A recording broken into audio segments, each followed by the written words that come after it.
નમસ્કાર। આજે આમ આદમી પાર્ટીના પ્રદેશ પ્રમુખ ઈસુદાન ગઢવી, ગોપાલ ઇટાલિયા અને ચૈતર વસાવા તેમજ આમ આદમી પાર્ટીના કાર્યકર્તાઓ ખેડૂતોના મુદ્દે ગાંધીનગર મુખ્યમંત્રીને મળવા પહોંચ્યા હતા। ત્યારે ખેડૂતોના પ્રશ્નોને લઈને શું ચર્ચા વિચારણા મુખ્યમંત્રી સાથે કરવામાં આવી, સાંભળો આમ આદમી પાર્ટીના પ્રદેશ પ્રમુખ ઈસુદાન ગઢવી પાસેથી।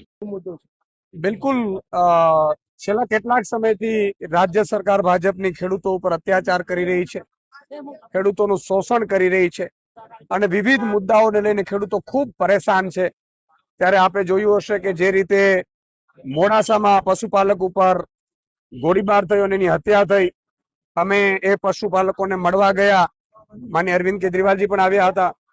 આપે જોયું હશે કે હળદરમાં જે રીતે ખેડૂતોને કરદામાં લૂંટ ચલાવવામાં આવતી હતી, કરદા પ્રથાથી, એ મામલામાં પણ આમ આદમી પાર્ટીએ જયારે મુદ્દો ઉઠાવ્યો તો ખૂબ મોટો મુદ્દો બન્યો અને અમારે આખી એપીએમસીઓમાં અમે 400 જેટલી નાની મોટી એપીએમસીઓ છે, એમાં હેલ્પલાઇન નંબર શરૂ કરતા બધી એપીએમસીઓમાંથી ખેડૂતોની ફરિયાદો આવવા માંડી કે અહીંયા પણ કરદા થાય છે, અહીંયા પણ ભાવમાં ગડબડ થાય છે, અહીંયા પણ કડના નામે લૂંટ કરવામાં આવે છે।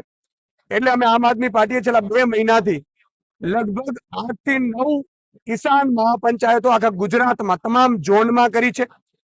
8000 જેટલા ગામડાઓમાં ખેડૂત ન્યાય પંચાયત અંતર્ગત અમે સાઇન કેમ્પેન ચલાવ્યું છે અને લગભગ 80,000 જેટલા ખેડૂતોએ અમને છેલ્લા 2 મહિનામાં જ સમર્થન કર્યું છે। જે 11 મુદ્દા છે અમારા, અને એ 11 મુદ્દાને લઈને આજે માનનીય મુખ્યમંત્રી ભૂપેન્દ્રભાઈનો આજે અમે સમય માંગવામાં આવ્યો હતો। અમારું પ્રતિનિધિત્વ મંડળ જેમાં માનનીય ગોપાલભાઈ છે, માનનીય ચેતરભાઈ છે, માનનીય અમારા મનોજભાઈ સોરઠિયા છે, અમારા તમામ લીડરો છે 11 થી 12, એ લીડરોને આજે અમે 11 જે અમારી માંગણીઓ છે ખેડૂતોની, એ માંગણીઓને લઈને અમે માંગપત્ર જે ખેડૂતોએ 80,000 ખેડૂતોએ જે સાઇન કેમ્પેન કરી અને લેખિતમાં આપ્યું છે,